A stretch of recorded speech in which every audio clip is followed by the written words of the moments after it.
ঘুরে আসো ঘুরে আসো। আচ্ছা ঘুরে আসতে হবে। 144 হার্জ মনিটর বলতে আমরা গেমার ইউজুয়ালি টিএন প্যানেলকেই বুঝতাম। তো গত কয়েক বছরে ভিএ এবং আইপিএস প্যানেলগুলো 144 হার্জ ফরম্যাটে আসতেছে।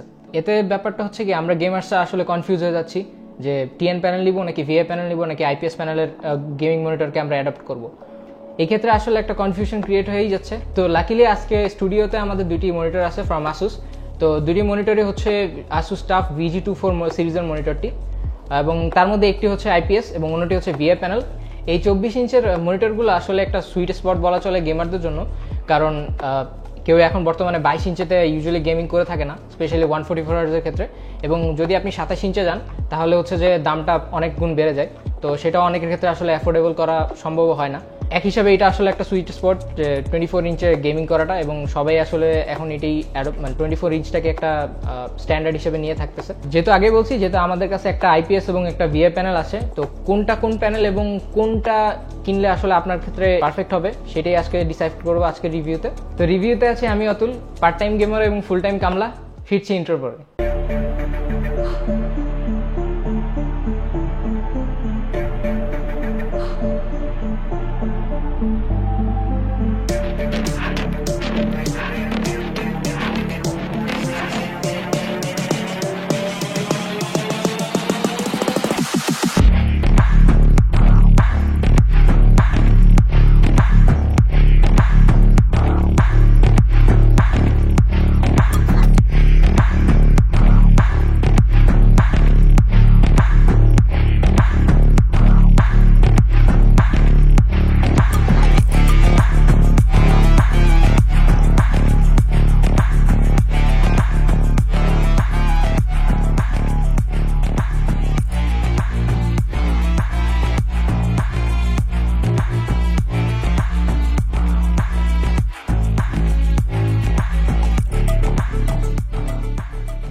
মনিটরটি আনবক্স করার পরে যা দেখলাম, মনিটরটি মেটাল বেস এবং প্লাস্টিকি বিল্ড দুইটার মিক্সচারের। প্লাস্টিকি বিল্ড হলেও কোয়ালিটিটা যথেষ্ট ভালো এবং ডিউরেবল।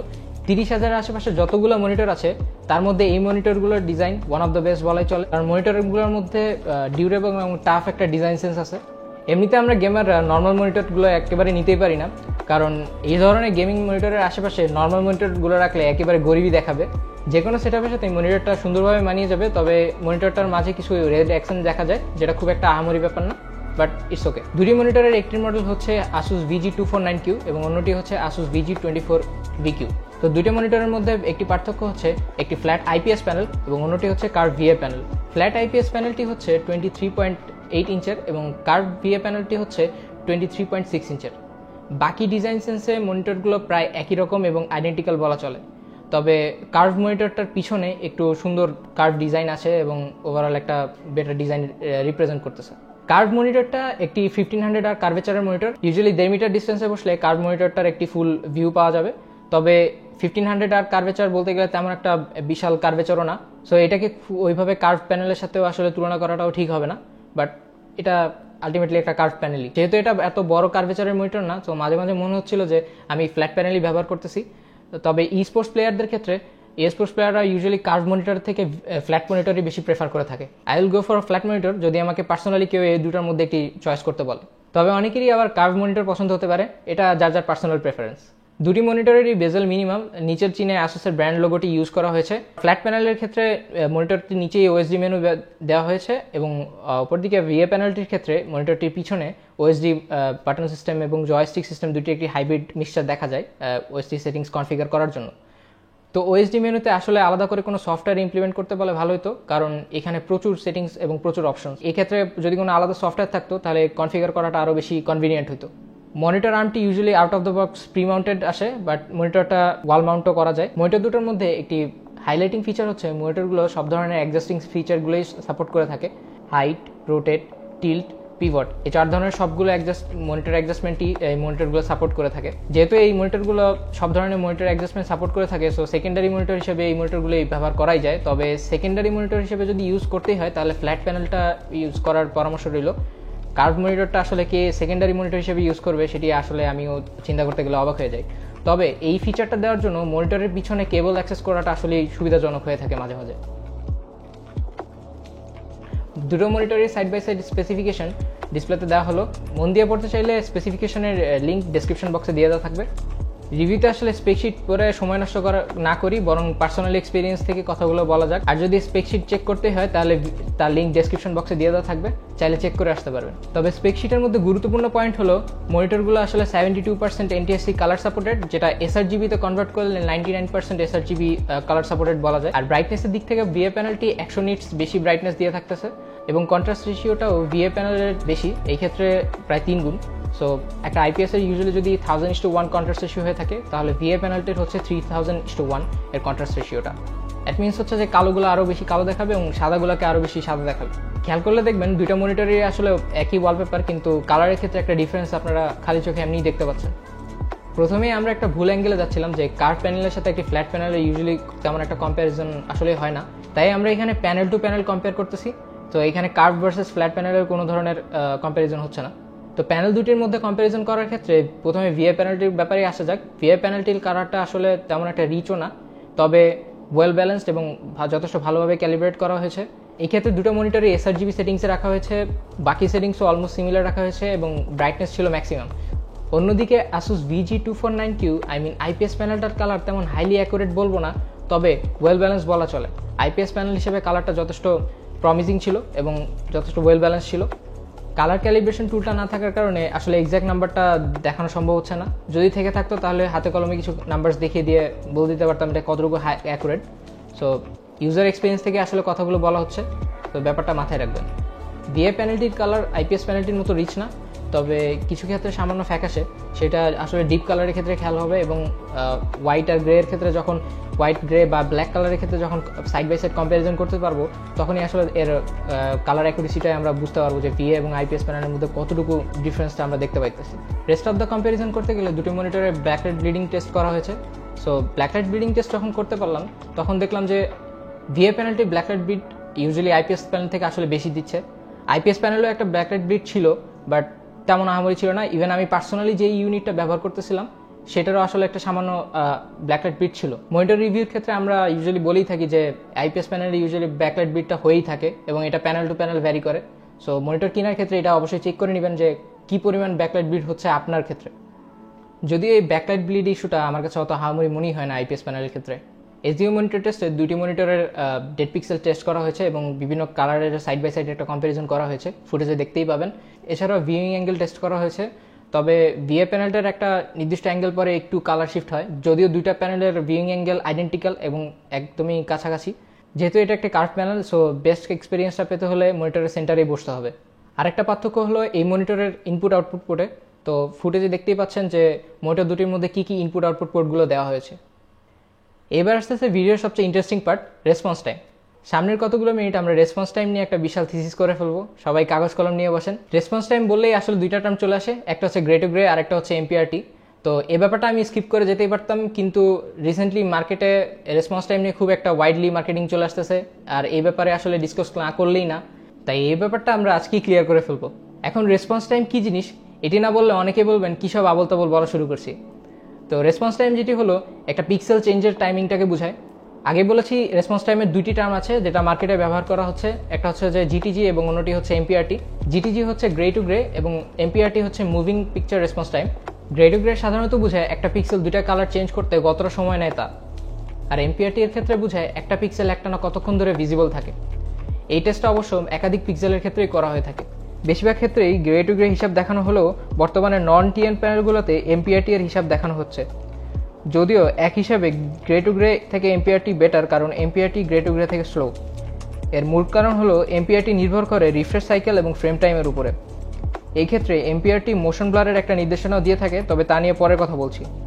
রেসপন্স টাইমের কথা বলতে গেলে রিফ্রেশ উইন্ডোর কথা চলেই আসে।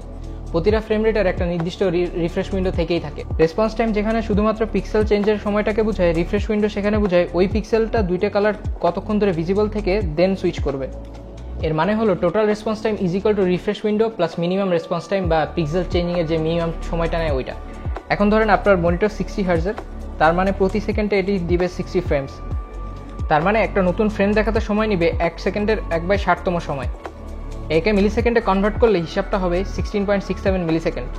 তার মানে হলো একটা 60 হার্জের মনিটরের রিফ্রেশ উইন্ডো হচ্ছে 16.67 মিলি সেকেন্ড। মানে প্রতি 16.67 মিলি সেকেন্ডে মনিটরটি একটি করে ফ্রেম দেখাবে। এই হিসাবে প্রায় 17 মিলি সেকেন্ড হয় এই মনিটরটি ইনপুট ল্যাগ, কারণ কিবোর্ডের কি প্রেস থেকে শুরু করে মনিটরে ভিজিবল হওয়ার জন্য মনিটরটি প্রায় 17 মিলি সেকেন্ডের মতোই সময় নেওয়ার কথা।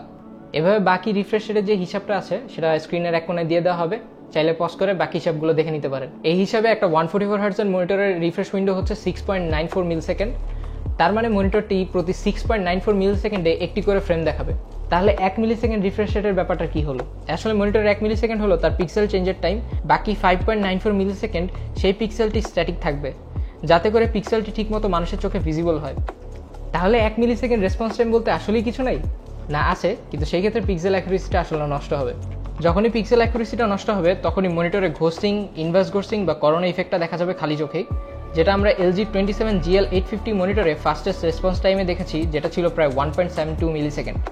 পিক্সেলের অ্যাকুরেসি নষ্ট হলে ঘোস্টিং অনেক বেড়ে যাবে। পিক্সেল অ্যাকুরেসি কম হয় মূলত IPS এবং VA প্যানেলেই, এক্ষেত্রে TN প্যানেল একটা সেফ পজিশনে আছে বলা যায়, তবে ভবিষ্যতে আশাই করা যায় যে VA এবং IPS প্যানেলের পিক্সেলগুলো আরও বেশি অ্যাকুরেট হবে। রিয়েল ওয়ার্ল্ডে রেসপন্স টাইম টেস্ট করতে গেলে অন্য কিছুই বের হতে পারে, কারণ রেসপন্স টাইমে যে হিসাবটা মনিটর ব্র্যান্ডসগুলো দেখায় তা তাদের নিজস্ব টেস্টিংয়ের ভিত্তিতেই। অন্য টেস্ট করতে গেলে সেক্ষেত্রে রেজাল্টের একটা চেঞ্জ হতেই পারে। আর রেসপন্স টাইম হিসাব করে অনেকে মনিটর কিনেই থাকেন, তবে রেসপন্স টাইমের চেয়ে সবচেয়ে বড় ইম্পর্টেন্ট ফ্যাক্টর হলো ইনপুট ল্যাগ আর পিক্সেল অ্যাকুরেসি, যেটা আমরা অনেকেই ইগনোর করে থাকি, বা মনিটর ব্র্যান্ডসগুলো আসলে এই ব্যাপারে আমাদের কখনোই রিভিল করবে না যে একটা মনিটরের কী পরিমাণ রেসপন্স টাইম আছে বা ওই মনিটরের পিক্সেল অ্যাকুরেসি কতটা ভালো। সো বুঝতেই পারতেছেন যে মনিটরের রেসপন্স টাইম নিয়ে এটা আসলে মার্কেটিং গিমিকই চলতেছে। তবে মনিটর কেনার ক্ষেত্রে ভালো মানের রিভিউ এবং যাচাই বাছাই করে কেনার পরামর্শই রইল। আমরা অনেকেই আছি যারা রেসপন্স টাইমকে ইনপুট ল্যাগ মনে করি, দুটি বিষয় আসলে এক না। এই ক্ষেত্রে কোনো মনিটর ব্র্যান্ডই আসলে আপনাকে ইনপুট ল্যাগ বলবে না। আর ইনপুট ল্যাগ হিসাব করতে গেলে আমরা নিজেরাই অপারগ, কারণ ইনপুট ল্যাগ মেজারমেন্টের যে আলাদা ডিভাইসের প্রয়োজন হয় সেই কাজটা মূলত হার্ডওয়্যার আনবক্স, artings.com বা TFT সেন্ট্রাল নামক ওয়েবসাইটগুলো তাদের স্পেশাল ডিভাইসের মাধ্যমেই করে থাকে। আমাদের মতো গরিব চ্যানেলগুলো তা শুধু স্বপ্নেই দেখতে পারি। তাহলে আমি এতগুলো কথা কেন বললাম? আমাদের কাছে তো টেস্টিং টুলই নাই। এতগুলো কথা কেন বললাম? যে রেসপন্স টাইমের ব্যাপারে একটা ক্লিয়ার ধারণা দেওয়া, কারণ রেসপন্স টাইম এবং ইনপুট ল্যাগ নিয়ে মানুষের মধ্যে এখন একটা মিসকনসেপশন দেখাই যায়, এবং এই রেসপন্স টাইমটা নিয়ে যে মার্কেটিং প্র্যাকটিসটা চলছে তা আসলে খুবই একটা বাজে পর্যায়ে চলে গেছে। তো এই জন্যই আসলে এতগুলো কথা বলে এই ভিডিওটার লেন্থটা আরও বেশি বড় করে দেওয়া হয়েছে।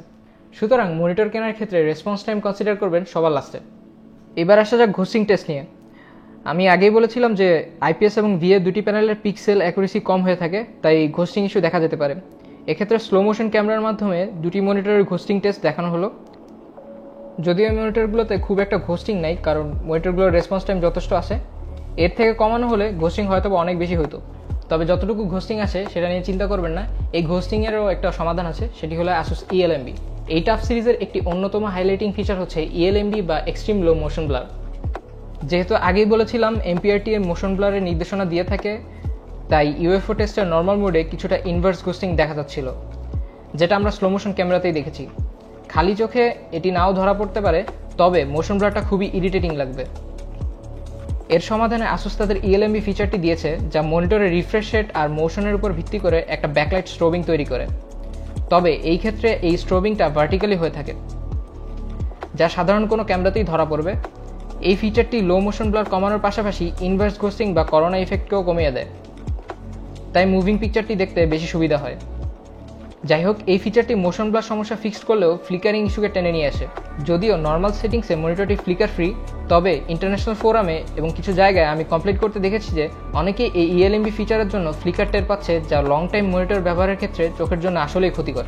আসলে মোশন ব্লার রিডাকশনের টেকনোলজিটাই এমন, কারণ এখানে মোশনটাকে এলিমিনেট করে মনিটরটাকে এনাফ ফ্রেম টাইম দেয় যাতে মোশন ব্লারটা কম হয়।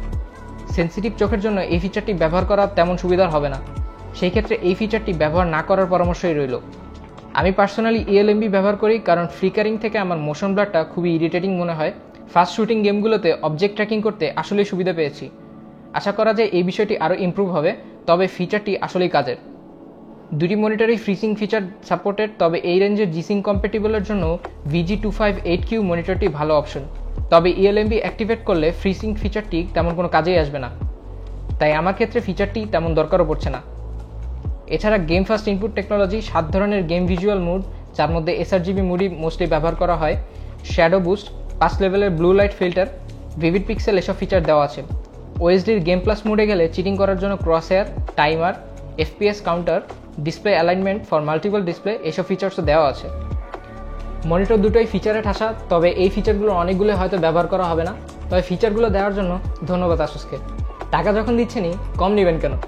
এছাড়া মনিটরগুলোতে 2 ওয়াটের দুটি স্টেরিও স্পিকার্স দেওয়া আছে। স্পিকারসগুলো তেমন একটা লাউড না, তবে ওকে বলা চলে। কার্ভ মনিটরের স্পিকার পজিশন পিছনে হওয়াতে সাউন্ড কম মনে হয়। ফ্ল্যাট মনিটরটিতে বটম ফায়ারিং স্পিকার হওয়াতে এর সাউন্ড তুলনামূলকভাবে লাউড এবং বেটার মনে হয়েছে। অনেকের কাছে এই স্পিকারসটা ইউজলেস মনে হতেই পারে, তবে আমার মতো অনেকেই আছেন যারা ওভারহেড হেডফোন ইউজের পরে কান ঘামায়, তো সেই ক্ষেত্রে স্পিকারটা কাজে দিতে পারে কন্টেন্ট ওয়াচিং বা যে কোনো ভিডিও দেখার জন্য। গেমের ক্ষেত্রে এটি কোনোভাবে রেকমেন্ডেড না। ভিডিওর একবারে শেষ পর্যায়ে তবে মনিটর দুটোর মধ্যে কী কী ভালো লেগেছে খারাপ লেগেছে এগুলো না বললেই না। যে ব্যাপারগুলো আমার কাছে ভালো লেগেছে, VG249Q এর একটি সিঙ্গেল পাওয়ার কেবল, সো কেবল ম্যানেজমেন্টের ক্ষেত্রে খুব একটা কষ্ট করা লাগবে না। তবে VG24VQ এর একটি আলাদা পাওয়ার ব্রিক আছে। এছাড়াও মোশন ব্লার কমানোর জন্য ASUS ELMB ফিচার, হাইট অ্যাডজাস্টের সব রকম ফিচার এই মনিটরগুলোতে দেওয়া আছে। এর পাশাপাশি ছোট বেজেলের বেটার ডিজাইন এবং টাফ বিল্ড কোয়ালিটি, এবং সবশেষে অবশ্যই বেটার ডিসপ্লে, সেটি অবশ্যই IPS প্যানেলের ক্ষেত্রে। যে ব্যাপারটা আসলে একদমই ভালো লাগেনি সেটা হচ্ছে রেসপন্স টাইম নিয়ে মার্কেটিং গিমিক চালানো। এই ব্যাপারটা শুধু ASUS করে তা না, বাকি মনিটর ব্র্যান্ডসগুলো এই ব্যাপারটা প্র্যাকটিস করে আসতেছে। তো এই রেসপন্স টাইমের ব্যাপারটা নিয়ে আপনি একটি সাধারণ কনজিউমারকে বোকা বানাতে পারলেও একজন গেমারকে কখনোই বোকা বানাতে পারবেন না, কারণ ইউজুয়ালি একজন গেমার এই মনিটরগুলো কেনার ক্ষেত্রে অবশ্যই রিসার্চ করেই দেন মনিটর পারচেস করবে। আশা করি যারা সেলস টিমে আছেন তারা এই ব্যাপারটা পজিটিভলি নেবেন। তো এই মনিটরের ক্ষেত্রে যা বলছিলাম, ওএসডিটা আলাদা সফটওয়্যার হওয়ার দরকার ছিল, কারণ ওএসডিতে প্রচুর সেটিংসের অপশন, তাই ওএসডিটা একটা সফটওয়্যার হলে ইউজ করাটা আরও বেশি কনভিনিয়েন্ট হতো। আমি আগেই বলেছি VG249Q এর পার্সোনাল ইউজার আমি নিজে। কম্পিটিটিভ গেম খেলাটা আমার মূল উদ্দেশ্য না, কিন্তু ঘুরে ফিরে গেম খেলাই লাগে। আবার সাধারণ কাজ যেমন ভিডিও এডিট বা মুভি দেখার মতো কাজগুলো আমি পিসিতেই করি। তো একটা মনিটরে এতগুলো কাজের ব্যালেন্স রাখার জন্য VG249Q মনিটরটি কেনা। আমি কার্ভ মনিটরের তেমন বড় ফ্যান না, যদিও 1500 আর কার্ভেচারের VG24VQ মনিটরটি একটা ডিস্টেন্সে বসলে এর কার্ভেচার তেমন ফিলও হবে না। তবে VA প্যানেলের কন্ট্রাস্ট আর ব্রাইটনেস বেটার হলেও আমার মতে ওভারঅল কালার IPS প্যানেলেরই বেটার হবে। সবশেষ কথা, যদি ডেডিকেটেড কম্পিটিটিভ প্লেয়ার হয়ে থাকেন তাহলে আমার মতে স্টিল TN প্যানেল আপনার জন্য এখনও বেটার অপশন। তবে আমার মতো যারা ওয়ার্ক আর গেমিং লাইফ দুটার মধ্যে একটা ব্যালেন্স হতে চান তার জন্য VG249Q একটা পারফেক্ট অপশন। আর সেমি কার্ভ মনিটর স্বাদ পেতে চাইলে VG24VQ মনিটরটা তো আছেই। এই মনিটরটাকে আমি সেমি কার্ভ বললাম কারণ মনিটরের কার্ভেচারটা আসলেই তেমন একটা ফিল করার মতো না। আর ELMB ফিচার বা মোশন ব্লার একেবারেই অ্যাভয়েড করতে চাইলে আপনার জন্য এই বাজেটে TN প্যানেলই বেটার। বাংলাদেশের বাজারে ASUS VG249Q এর দাম 26,500 টাকা এবং VG24VQ এর দাম 28,000 টাকা। বলতে গেলে দুটো মনিটরই প্রায় কাছাকাছি দামের, এবং বর্তমানে যারা একটা 144 হার্টজের মনিটর ডিমান্ড করেই থাকেন তাদের প্রায় বাজেট থাকে প্রায় 30,000-এর আশেপাশে। ফাইনাল ভার্ডিক্ট তো বলেই দিলাম, এবার ডিসাইড করার দায়িত্ব আপনার। যদি দুটি মনিটরের ব্যাপারে কিছু মিস করে থাকি তাহলে কমেন্ট সেকশন তো আছেই, আর বিস্তারিত আলোচনার জন্য আমাদের হেল্পলাইনগুলো অ্যাক্টিভ আছেই। বেঁচে থাকলে দেখা হবে ইনশাআল্লাহ পরের কোনো ভিডিওতে। Till then, good bye.